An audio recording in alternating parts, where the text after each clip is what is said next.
Beautiful. So we have started our recording. So I'd like to welcome everybody to the second installment of our How We Heal series panel discussion on sexuality. We started this conversation last month in September, and it was, we felt we were just skimming the tip of the iceberg, and heard from our participants that they would really like to have that conversation continued. So our panelists all agreed to meet again and do this again. So we're all really looking forward to diving in more deeply. We have a few more questions from our audience to go into today. So we'll go into those, and then of course we will open up the floor with whatever time we have left to our participants today, if you have any questions as well. So to get started, I'd like to begin with a land acknowledgement. I know many of us are coming from different places, and oftentimes these discussions actually attract folks from all over the world, but we're speaking right now from Toronto, and so I'd like to begin by acknowledging that we are on the traditional territory of many nations, including the Mississaugas of the Credit, the Anishinaabe, the Chippewa, the Haudenosaunee, and the Wendat peoples. And this is now home to many diverse First Nations, Inuit, and Métis people. Wherever you are right now, if you could take a moment to acknowledge the land that you are on.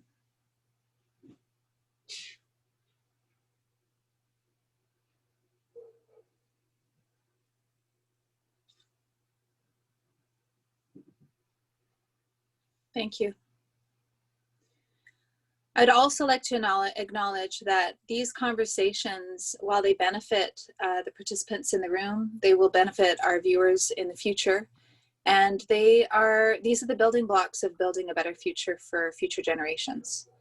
So the ripple effect of being able to have courageous conversations, showing up for our vulnerability, for the things that we'd like to improve in life, are hugely impactful. And I just want to express my gratitude to everybody here today, and to our future viewers for showing up to these conversations and being open to diving into the topic of sexuality. So let's get started. For folks who are new, you might not know Sumeet and Jennifer and Monica. So why don't we begin with an introduction? Sumeet, would you mind starting with an introduction of yourself, and so we can know the perspective that you're coming from and what kind of work you do? Yeah, sure. So hi everyone, my name is Sumeet. Thanks for joining us. I'm a writer, comedian, coach, and psychotherapist based in Toronto, Ontario. I adopt a holistic and spiritual approach that addresses the needs of mind, body, and soul in my work with millennial and Gen Z men. Sexuality is more complex than it has ever been before, as it encompasses many new forms and challenges in our fast-paced modern world. And so, and especially with technology having a harmful effect. And so I think that now that my perspective that I come from is sort of reinvesting sex with value beyond a transaction, beyond, scratching a biological itch. So bringing more sacredness into it, having it be a more transcendent and meaningful experience, more complex. How many different kinds of, like factors can we bring into it to enhance the experience, and can it help us connect to ourselves, our higher selves, and emotional intimacy, I think, is a big one, because I think like there's so much emphasis on physical intimacy. I think now what I'm seeing a lot in the culture is people have no problem showing, bearing their bodies, right? But it's so much more difficult to bear their hearts and their souls, which I find to be strange, so, even with a stranger, like, you no problem to show, your body with them. But yeah, so yeah, seeing emotional intimacy as a gateway to physical intimacy, I come a lot from that. and kind of incorporating Tantra and Taoism and things like that into sexuality, spirituality, meditation, mindfulness. Yeah, so that's where I'm coming from.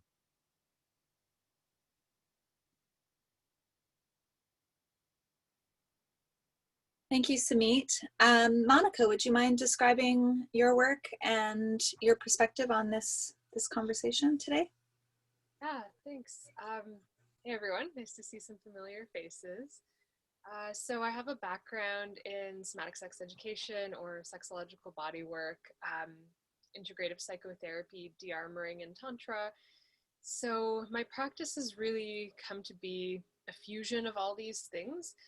I offer a cross between coaching, talk-based work, and experiential body work. So one of the unique facets of my work is that it can be direct hands-on. So through this experiential bottom-up learning, clients have the opportunity to actually experience their bodies and their arousal in a whole new way in session. So sessions may include client nudity, clients may request touch, including full body touch, genital touch. So they actually have a safe space, kind of like a laboratory, to experience their arousal and, communicate with me and work with different ways of moving sensation using breath, visualization, sound, and movement to work through any challenges that they might have in the realm of arousal, if they're holding trauma in the body. Or chronic shame, anxiety around their sexual experience, to be able to work through that in a container that is different from a traditional partnered interaction where there are no expectations, no need for reciprocation, no distraction of another nude person with their own needs. So it's a very unique container in that sense, and something that I absolutely love working with and holding space for people in that regard.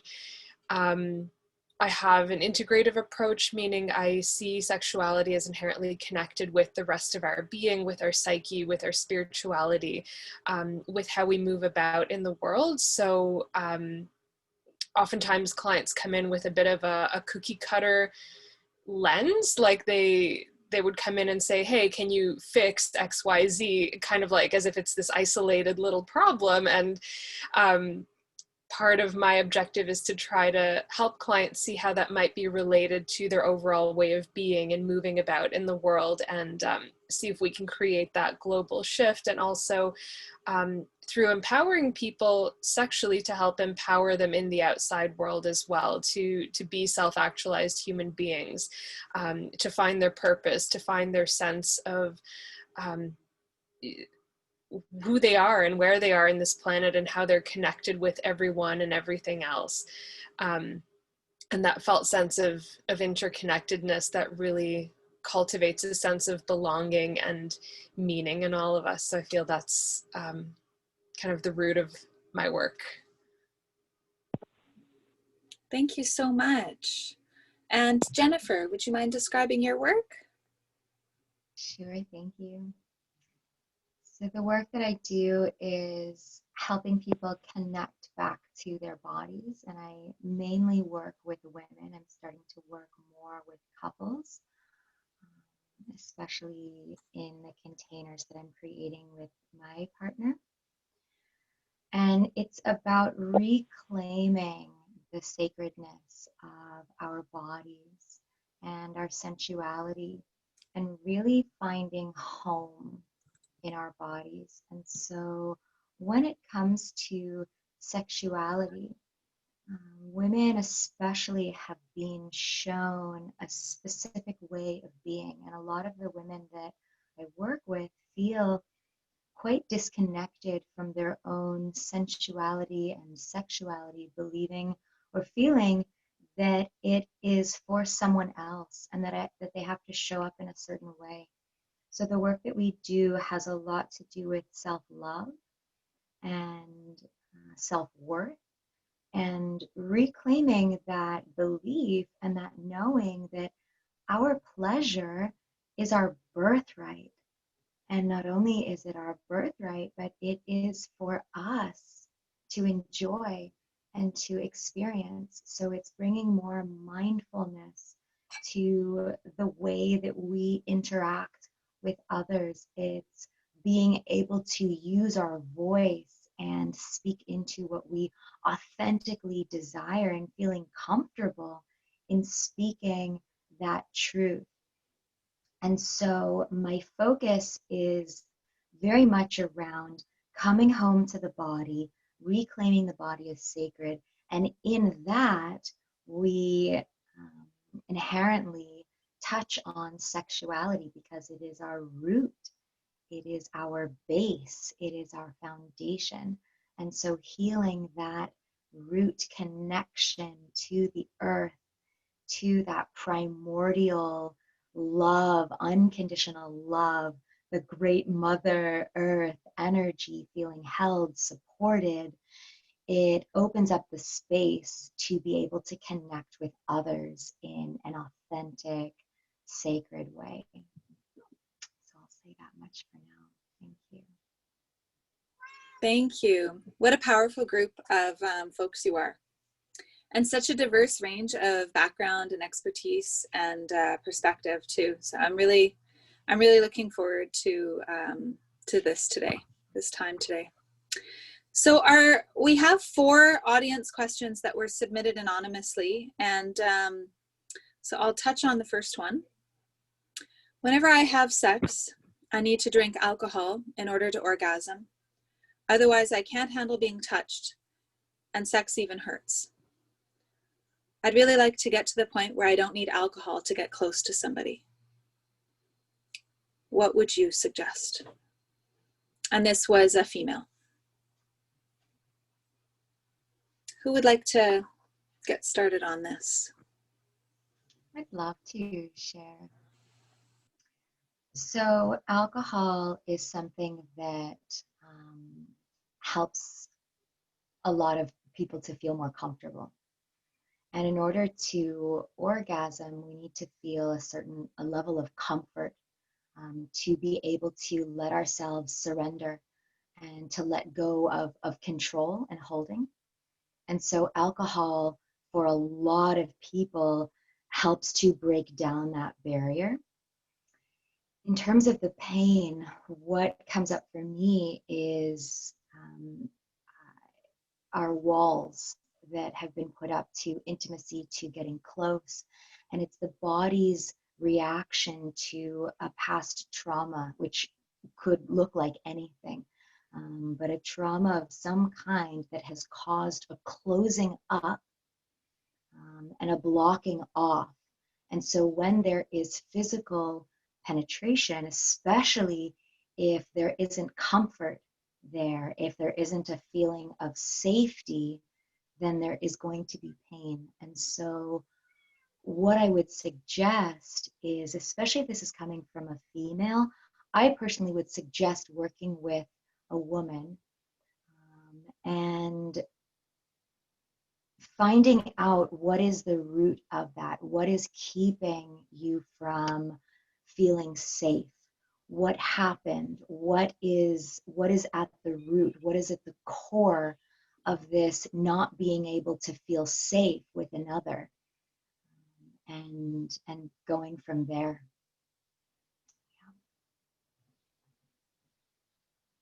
Thank you. Thanks, Jennifer. Yeah, I'd love to build on that a little bit. Yeah. Yes to everything that Jennifer shared.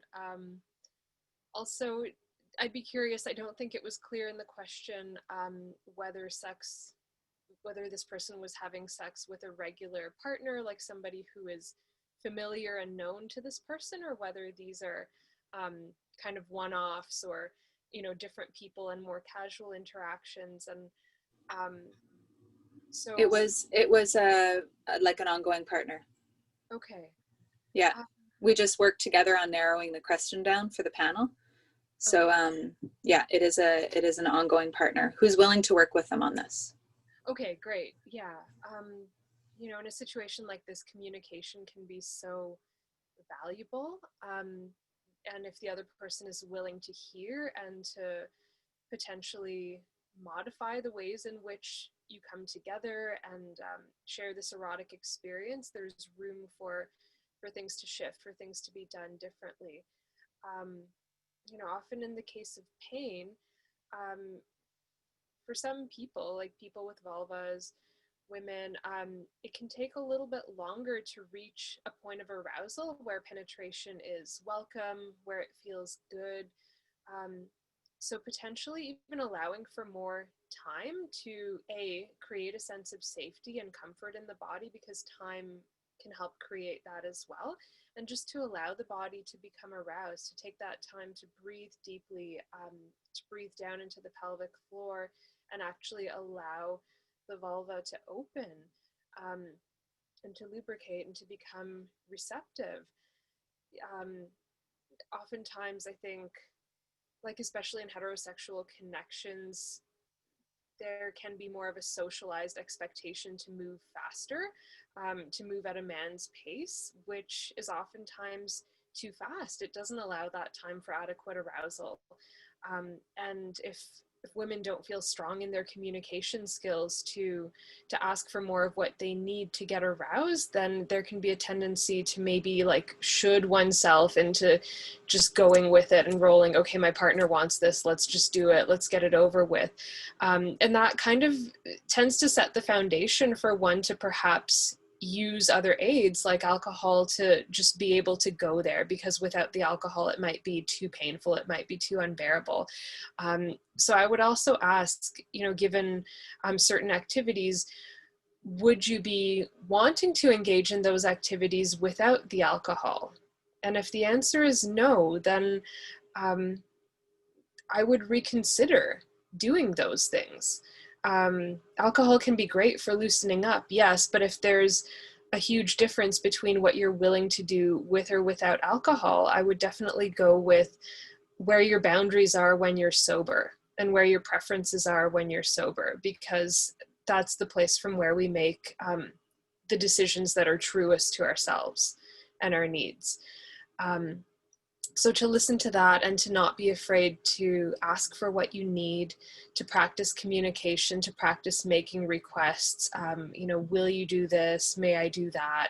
And to feel into what you need to access that space where sex is welcome, where penetration can be welcome.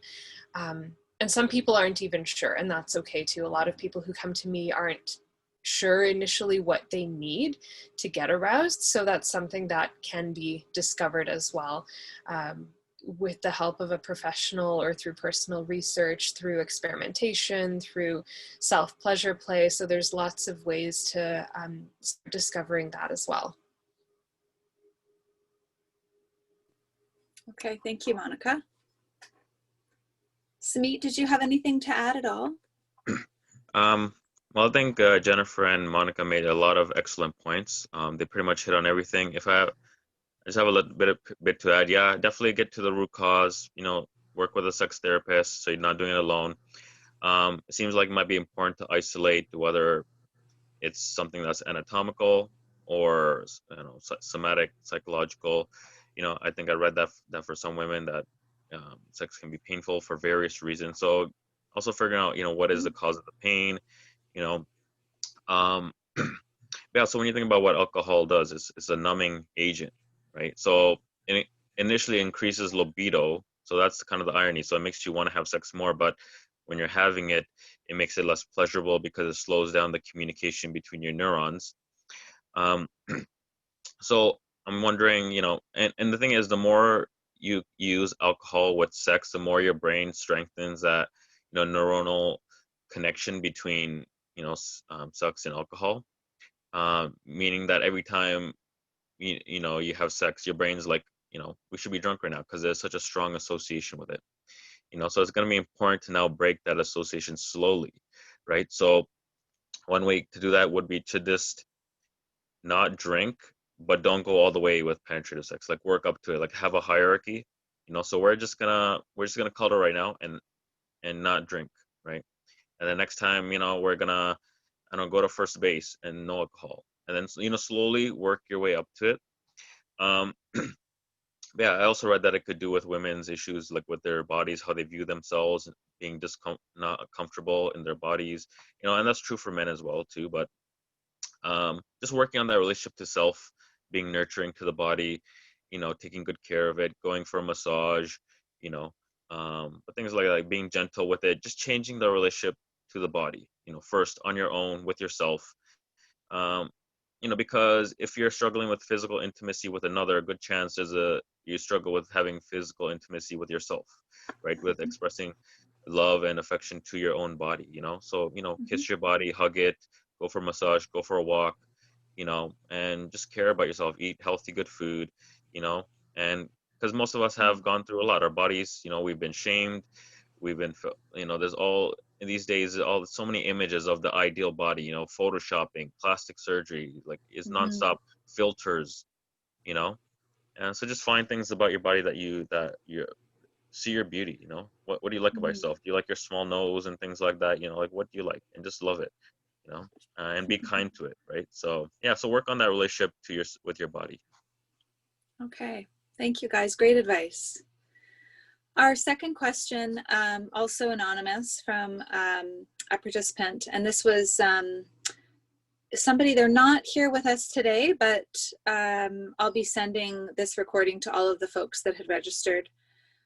In the last panel discussion, you talked about the divine masculine and the divine feminine. I'm in a healthy, loving relationship with my partner, and we're ready to bring in more sacred sexuality into our life.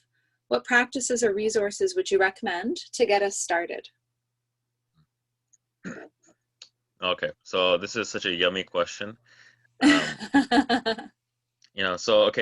I would say, if you want to imbue your sexuality with spirituality, a big part of spirituality is ritual, because that's how you make something sacred, right? Because when you think about something that what sacred is, it means that something that helps you feel connected to something that's higher than yourself, like to God, right, or something like that.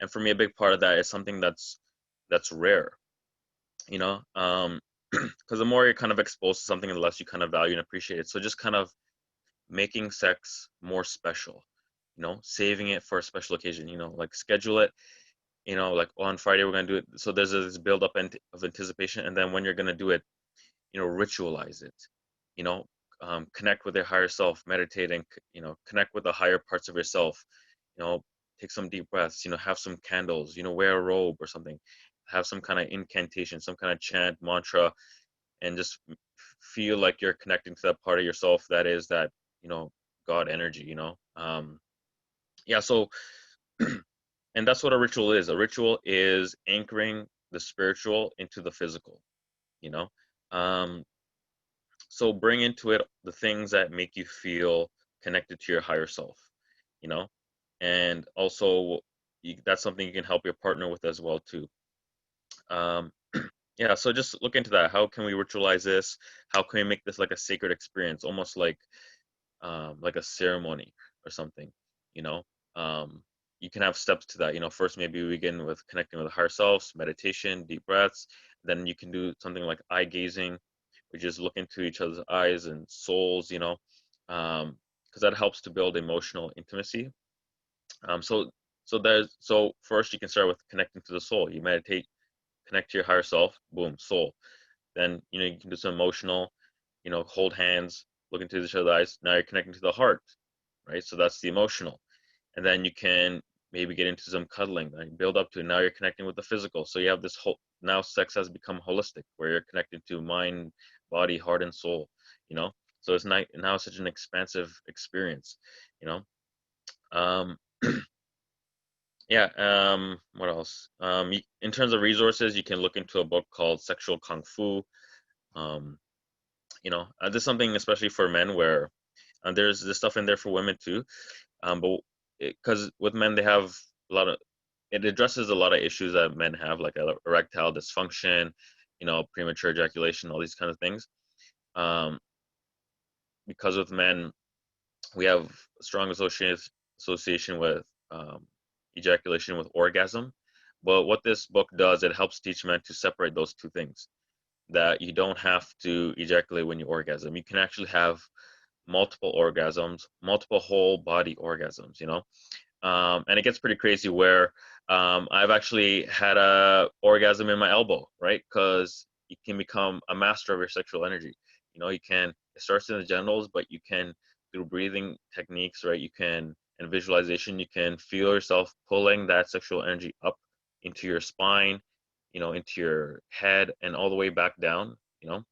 And you get chills throughout your body because the orgasm is moving, right? You're moving that orgasmic energy throughout your body, right? Because when it's too concentrated in the genitals, that's what leads to, you know, having an orgasm too quickly, right?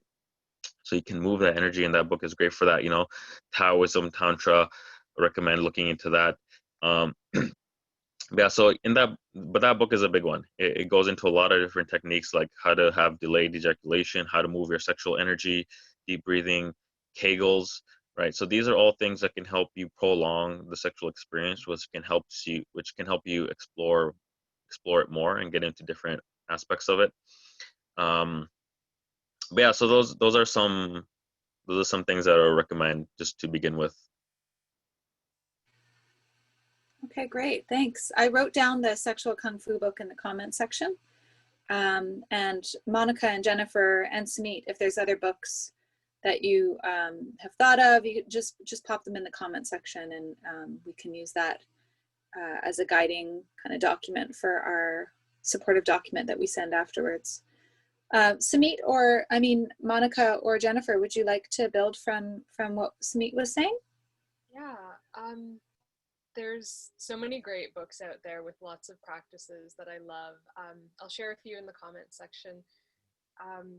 But I think in terms of what I want to share verbally is sacred sexuality can be just a way of being.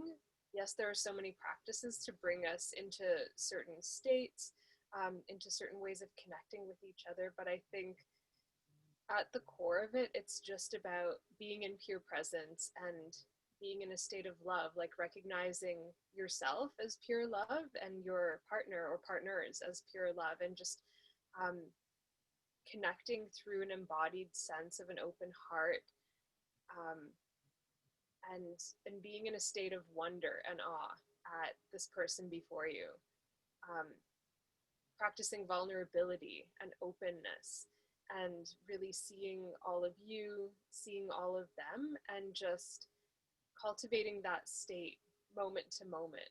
And that is sacred sexuality, and that's also something that we can practice throughout the day to move about in that way and engage with life in that way. So very simple yet very profound. And I'll share some. Yeah, I love what both Sumeet and Monica shared. There's one book that comes to mind called Sacred Relationships, and it has some really beautiful practices in it. I absolutely agree around sacred sexuality being a way of being. A lot of what I teach is it's a tantric approach to life, of allowing everything to be there,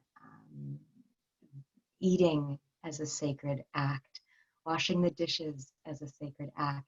And so lovemaking, whether that's penetration or simply intimacy, being together, allowing that to be a sacred act. And eye gazing is one of the most powerful practices to begin with. And eye gazing, as well as gazing at each other, beautiful practice of transmutation, to observe each other, taking turns undressing so slowly and just sitting there and observing each other and watching each other and bringing in that wonder and that awe that Monica just spoke into. And so creating these opportunities to practice that. And so simply practicing observing your partner undressing and turning around slowly and noticing all the things that come up around that and allowing them to be there, as well as yoni gazing. And so one partner gazing at the other's yoni or lingam. So these are the Sanskrit words for vagina and penis. And so gazing at each other and seeing these such the most sacred parts of ourselves as that. And there's another beautiful practice of breathing each other's breath. And so sitting cross-legged, knees touching, the same way that you might sit to eye gaze, or you could sit in the yab yam position to eye gaze, or even do this practice. But it's using the figure 8 symbol, the infinity symbol, and one end is attached to one partner, the other end is at the other partner. And so one partner will take a deep inhale while the other partner exhales. And then that partner exhales their breath while the other partner inhales. And you imagine a figure 8 from one genital to the other. And it's this energy that you're sharing and passing back and forth, almost like you're passing a beach ball back and forth along this figure 8. And then bringing it up to the heart and breathing along that figure 8. And then bringing it up to the third eye and breathing along that figure 8. And it can go on for quite some time. It's a really lovely way of communicating with each other without words, and to be able to build that kind of emotional intimacy and communication at that level is going to make the actual act of sex that much more sacred, because it becomes everything around that that's part of the experience.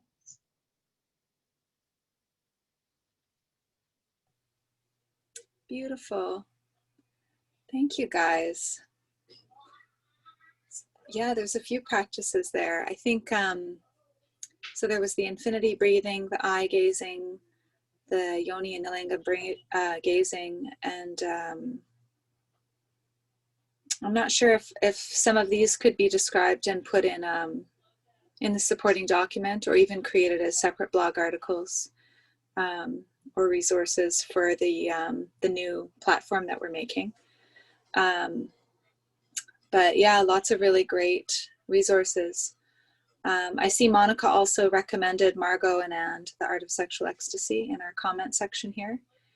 And Jennifer, if there's any books that you would recommend, please pop them in there. And I'm going to move into our third question.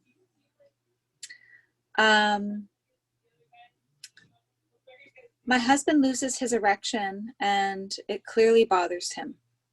However, he doesn't want to talk about it, and sometimes it feels like he blames me. I'm not sure how to talk about this with him in the most supportive way. Who would like to get started with this, guys? Yeah, I could start. Yeah, so it's a tough one, you know, because it's hard to kind of really get to any solutions if someone's unwilling to talk about it. So I think there's some effective communication things you can do in terms of how to address it. And a good thing would be to just kind of, if the person's open to it, just to kind of schedule it and not have it be something that just kind of pops up, you know, like you're just having dinner and then all of a sudden, you know, have the person be emotionally ready for it, you know, be like, oh, hey, are you willing to sit down and talk about it, you know? And then if they are, you know, just to normalize it, to know that this is something that millions of men deal with. It's not just about you, and to let them know it's not their fault. It's not like this person wants to have this condition, right? So, you know, and that, you know, that you're there for them, non-judgmental, you know, how can I support you, you know, non-shaming, you know, just reassurance that it doesn't affect the way you think about them, you know, their masculinity, whatever, things like that. And also, you know, with men, you know, it can be hard to get us to open up, but we are more kind of, you can appeal to our left brain because, you know, we're more dominant in our left brain thinking. So things like, you know, things that are linear, logical, fact-based, you can be like, here's some articles, here's some research. It's very common. Kind of break that, because where there's silence, usually shame follows, you know, so there may be some need to break that denial. And, you know, facts and stuff can can possibly help with that. We're just really just normalizing, because the thing with shame is a person can feel like so alone in it, like, oh, this is just me and blah blah blah. But when you see just how common this is, like, okay, this is just something that is a part of life, right? um yeah, and then with, you know, erectile dysfunction, usually it's related to stress for the most part. So there are some ways to get around the issue without even having to talk about, you know, erectile dysfunction, you know. So that could look like, you know, because is this an invitation maybe to look at how you communicate overall, right? Because if, let's say it is about stress, then you can be like, hey, how's it going? How are things going in your life? You know, do you feel happy? Are you like, how's work? You know, are the things that you're disappointed about, any regrets, stuff like that? You know, because there's different layers to this condition, right? Could be psychological, could be due to the relationship, could be physical, and that's where there's a real concern, right, with needing this person to talk, because um, it could be medical, right? I read that it could be a warning sign of heart disease, diabetes, high blood pressure, or even more serious conditions, right? And I was also reading that most men don't even go to the doctor for a regular checkup, right? So there's that as well. So that could be part of it, where it's just, so you can also say that it's not just about him, it also affects the relationship as well too, but it also affects his overall well-being too, possibly, right? So maybe that could help to just make it about, you know, this could be possibly a sign of something else, right? Are you willing to talk to a doctor? Are you willing to talk to a therapist or something like that? um let's see. Yeah, and if it helps, you know, on the physical level, there are herbs, you know, ginkgo, ginseng, maca, ashwagandha, things that help with fertility, you know, erection strength, things like that. Um, not to have so much of a, you know, not to let those things be abandoned, but they can help in the short term at least. Um, you know, cannabis also helps with, you know, erection. So there's various things you can do, just short term quick fixes.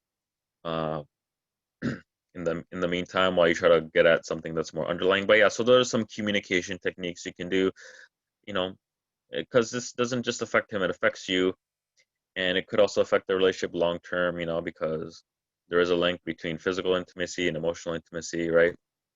um, if he doesn't want to talk about it, maybe he is open to talking about why he doesn't want to talk about it, right? So that could be one way to approach it. um, it could also be helpful to have an objective, you know, third party there. So that could look like something like couples counseling, um, you know, like maybe a male one, just to kind of, again, break the denial. And if there's a third part, because when it's just two people, you know, it can very much be this whole back and forth of, you know, you're wrong, I'm right, kind of thing. But when there's a third party kind of confirming that, you know, this is an issue, you know, again, that can help break through denial. Um, yeah. So, and, you know, try not to be defensive and things like that. Yes, and yeah, so just help, and if there's any way you can help your partner relax, you know, because most of us have an issue with self-care. So if there's things you can do just to help your partner relax, and, you know, things like that, and that could also possibly help. Thank you, Sumeet. Monica or Jennifer, would you like to continue with this? Yeah, I just want to say it's really common for erections to come and go, and I think most people don't really recognize that. I think there's this idea from porn, because a lot of people learn about sex through porn, that somebody just has this raging hard on for this infinite amount of time. Um, Sorry, my view just shifted and then it threw me off. So it is very common for penises to get harder or softer, especially during a prolonged lovemaking session. Um, and communication is really key to keeping the flow going and maintaining the intimacy. Um, I see this when I do body work with people. You know, if a client, let's say, doesn't have an erection when he's on the table, or when we're doing lingam massage, I find a lot of the time, even though there's no pressure in the context of the session on my part, for the client to have an erection. A lot of clients just beat up on themselves and have this really strong internalized idea that, oh, I should be hard right now and there's something wrong. I've somehow failed if I'm not hard.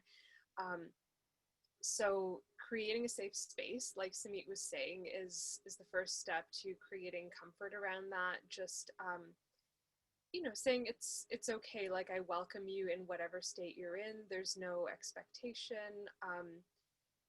And I also get that, like in my context during a session, it's different than when one is with a partner. One's partner may indeed have expectations. But to also be able to be flexible and move into different activities. Like, let's say if one's partner doesn't have an erection, what else can you do? How else can you be intimate? How else can you enjoy each other's touch and help each other feel good? And then the same question that Sumeet was sharing, just what can I do to support you? It's a beautiful open-ended question. And that might look like, what sorts of ways can I stimulate your body to help facilitate your arousal? Or that question might mean, what can I do just to be there for you emotionally, so that you feel safe and seen and held and not judged for whatever is happening?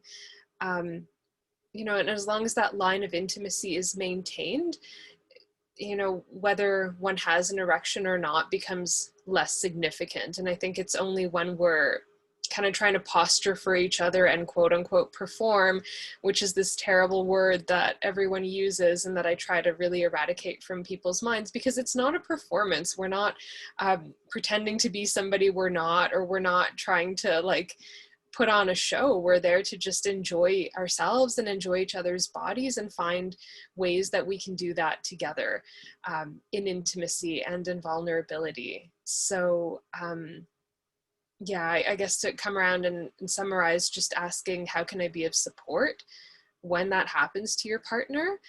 And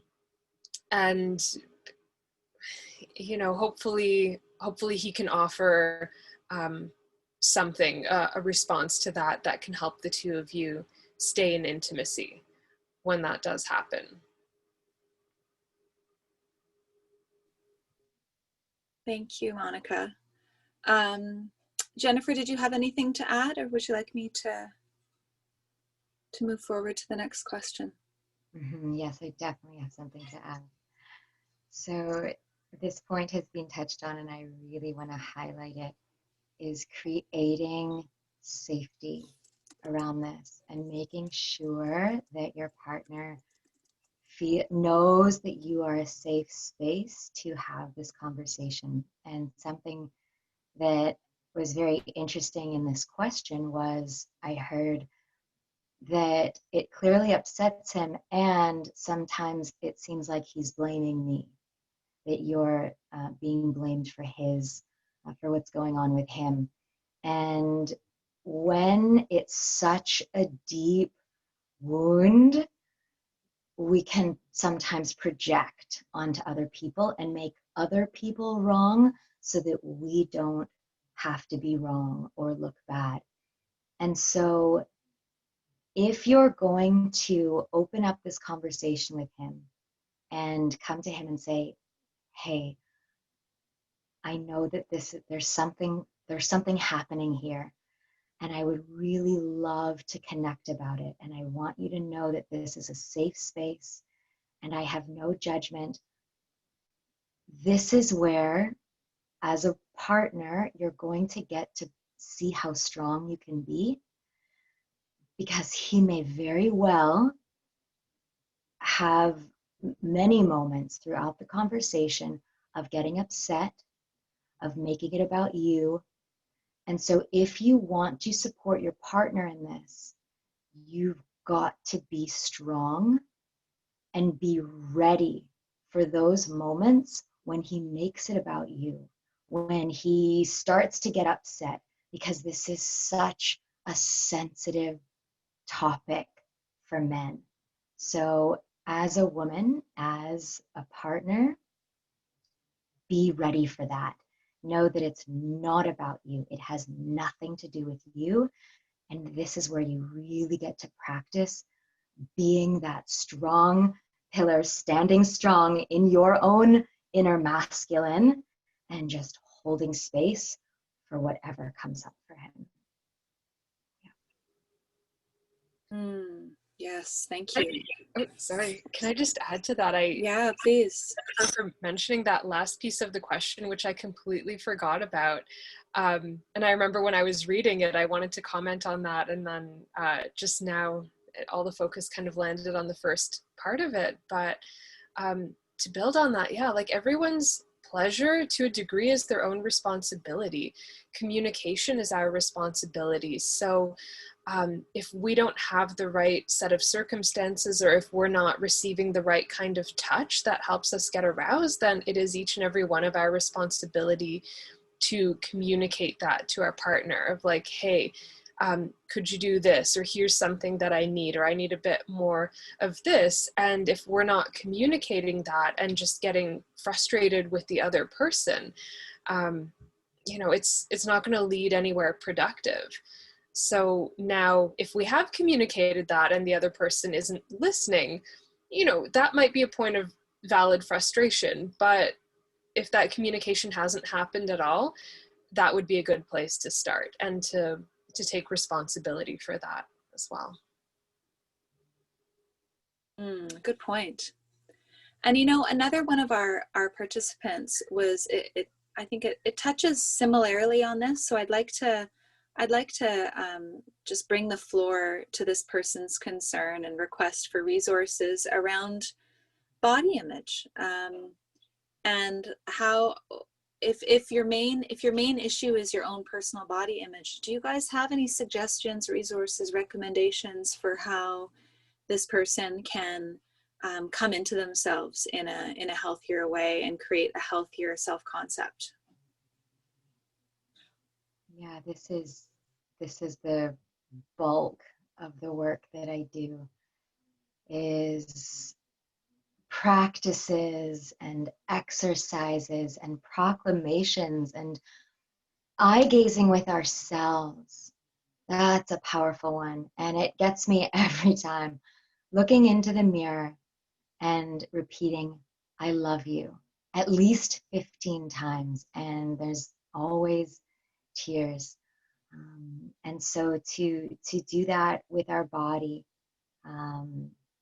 to gaze into the mirror and to just gaze at our body and notice what comes up.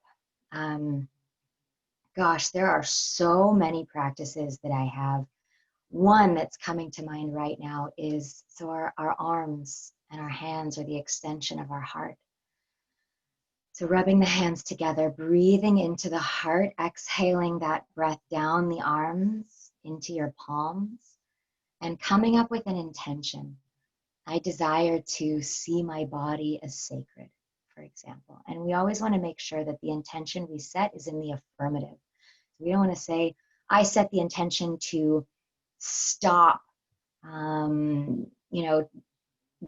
myself this and that. We always want it to be, I set the intention to love myself more, to be kinder to myself, to get more sleep, to take more self-care time. And so bringing that intention to mind and blowing that intention into your hands. And you can make a ceremony out of this. You can light a candle, you can put on some nice music, and blow that intention into your hands and feel that intention activating your hands. And then part by part of your body, just placing your hands and breathing in that intention everywhere in your body, and really taking the time to feel that intention and keep coming back to blowing that intention into the hands and then placing it on the body. And there's something very powerful that happens when we use intention, when we use our thoughts in a good way. And you may very well start to immediately hear that self-talk saying, nope, not this spot, and that's okay. Observe whenever that voice comes up, there's that voice again. Okay. And keep going. When that voice comes up, blow that intention into your hands again. And I could go on and on, but I'll just say that one for now. Thank you. And I would suggest, Jennifer, Monica, and Sumeet, would you mind please putting in the comment section here each of your names and your websites as well? Because I think, Jennifer, I know your website definitely has resources specifically to this, and lots of different discussions, services, offerings. So I think that in itself would be a great resource. But yeah, if you guys could please put your full names and your websites on the in the comment section, that would be great. We do have another question. Monica and Sumeet, would you like to build on what Jennifer suggested here? Yeah. Or suggestions? I have a couple more practices. I love the one that Jennifer shared. And I would suggest just looking at pictures of diverse bodies. There are so many places now, so many artistic creations that showcase really diverse bodies in pleasure, enjoying themselves and just owning it, and rocking bikinis or lingerie. And I think just that exposure to seeing all these different kinds of people rather than the traditional images that we're used to of like the stick thin model bodies just helps normalize different bodies and really helps us see the beauty in different bodies, especially when these bodies are in pleasure. One of the things I constantly share with clients is, one of the sexiest things is a person who just owns it, regardless of what they look like, what kind of body they're in. When they're in pleasure and just really feeling themselves, it's the sexiest thing. And we all know that because we see it. Like when we see other people doing that, we're like, wow, that person's really sexy. But for some reason, a lot of us still walk around with this belief that we can't do that, that somehow we're too ugly or too flawed to shine in that way. But we all can. Like it's that radiance is just a quality of alignment and pleasure and loving ourselves that can happen in any moment. There's no need to change anything. There's no need to lose weight or work out or do this or that. We can own that radiance in any moment. And especially through cultivating a sense of pleasure that comes from the inside. We're so used to looking at ourselves from the outside, looking at ourselves the way we think other people see us. And that's when we start nitpicking and judging and noticing all these things that we don't like. But if we can learn to just feel our pleasure from the inside, to feel the pleasure of movement, to feel the pleasure of touch, and let that pleasure radiate out rather than thinking about what other people are seeing and how they're seeing us, then that can ripple into just this beautiful sense of confidence and how we move about in the world. So just to practice feeling pleasure from the inside would be one of my recommendations. Amazing. So Sumeet, the next question that we have, I think it's especially targeted to you, and Monica and Jennifer might also have some tips and tools as well. But in the last panel discussion, Sumeet talked about issues prevalent with pornography in millennial men. And I think my friend has a problem. He can't orgasm anymore without it. And I think it's affecting his ability to get close to people. So I think this is very many of the things that you were already speaking about, Sumeet. He's starting to mention he thinks he has a problem, and I don't even understand the appeal. So I'm not remotely equipped to help him out with this. Do you have tips or advice that I can direct him to so he can get help with this? And any tips for me as a friend? So Sumeet, Can you dive into this? Yeah, of course. Great question. First of all, just really commend the friend for supporting this, for their friend, and also for the person for admitting they have a problem, which is a first step, right, to getting help and, reaching resolution. So this is a huge problem. I would say it's an epidemic. So a really great resource is your brain on porn. So that's a website and a book. And it offers a lot of tools and resources. For example, it goes into the research of what happens with porn addiction, the effects it has on your brain, on your social life, on relationships, on your self-esteem, on your motivation, into pretty much, it's very wide ranging. So it goes into all the detrimental effects of porn addiction. So that's a great resource just for education, just for empowering yourself with, the research on porn addiction, right? So so that's step one, awareness, right? You need to have awareness of how this is really affecting you on all levels. And so once you have that understanding, it's really empowering also to have support. So I find something that really helps men is the Reddit NoFap forum, which is a community of men who are trying to overcome porn addiction and masturbation. And there's guys every day in there sharing really inspirational and motivational stories about how they've overcome their, porn habit and how they haven't masturbated for like X amount of days, right? And it was really my exposure to NoFap and the harms of pornography and masturbation that kind of really helped me turn my life around completely, for example, because I've overcome porn use and also masturbation as well, where the longest I've gone actually without even ejaculating is almost 3 months, right? And I am looking forward to even topping that record, right? And the less I masturbated, the better my life got in all other aspects. Okay, so that's 2 elements of awareness and community. So after that, it'd really be effective for this person to reach out to someone, a professional, a therapist, a coach, just to help them deal with the emotional issues related to this, because addiction is a psychological issue, right? Because so there's 2 components to addiction, which is, it's a behavior or substance that someone uses regularly. That's the first part. And the second part is that negatively affects their life, right? Emotionally, physically, financially, whatever. And so why would a person use an addiction, right? Because they're trying to cope with something, right? There's some kind of lack in their life, some absence. For example, I have a client who, he immigrated here from India, and he's having a lot of issues with like motivation, procrastination, all of these kinds of things. So I asked how long, when did this start happening? He said 2 years ago. Okay, that's interesting. 2 years ago. That's also when you came to this country, isn't it? Okay. He's like, yeah. Okay, so what was different about when you were in India? He's like, I had family, people loved me, he felt very supported.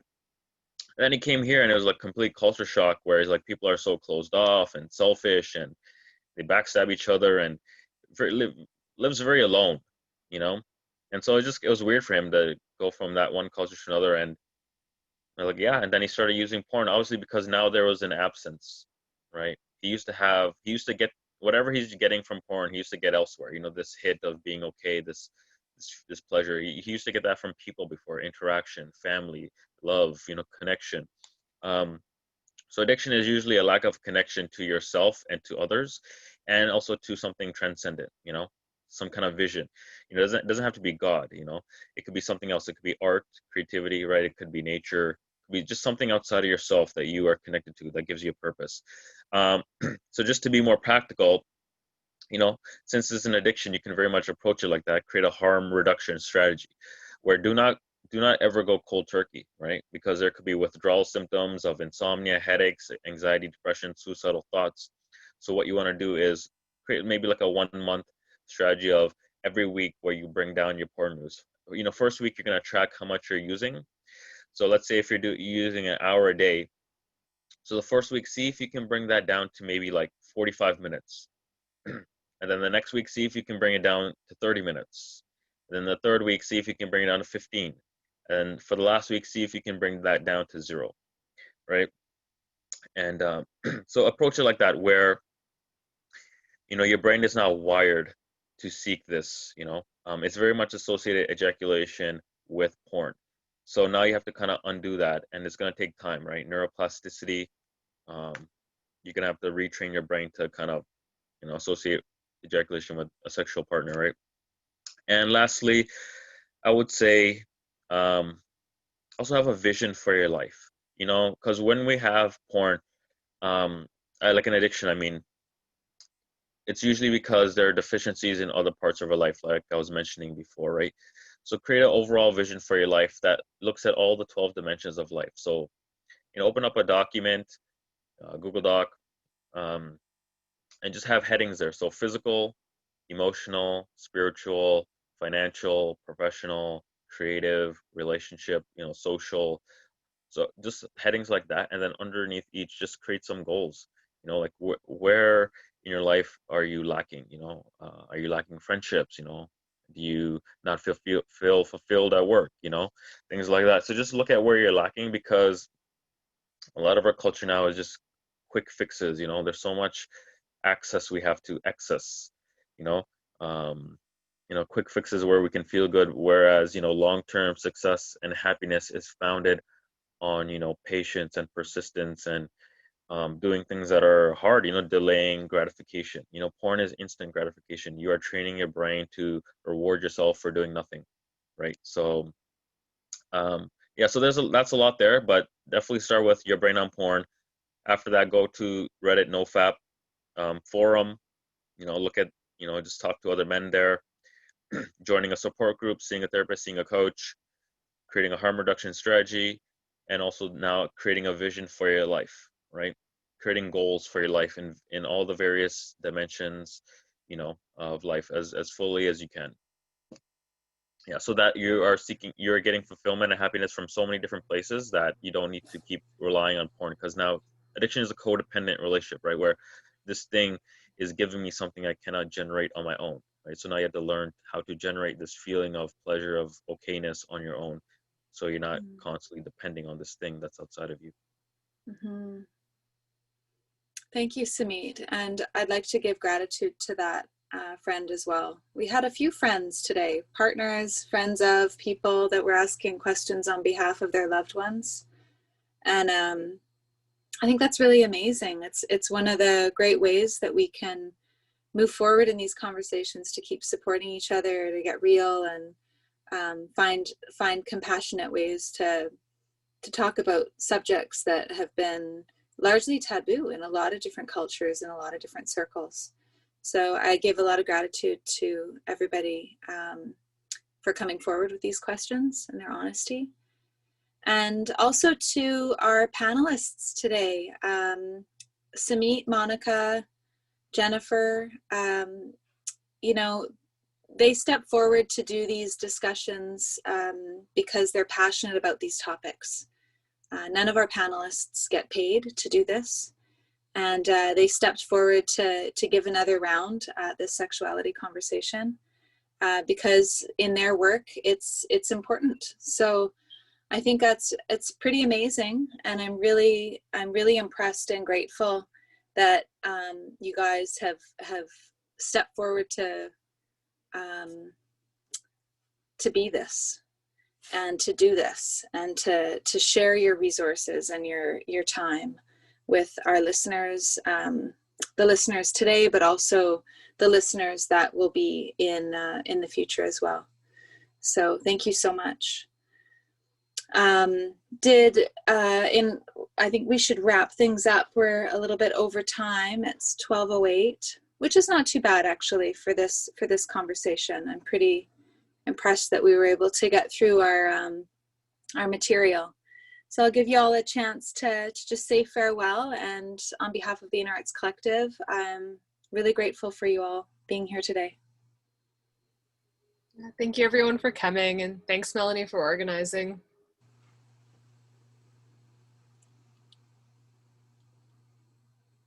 Yeah.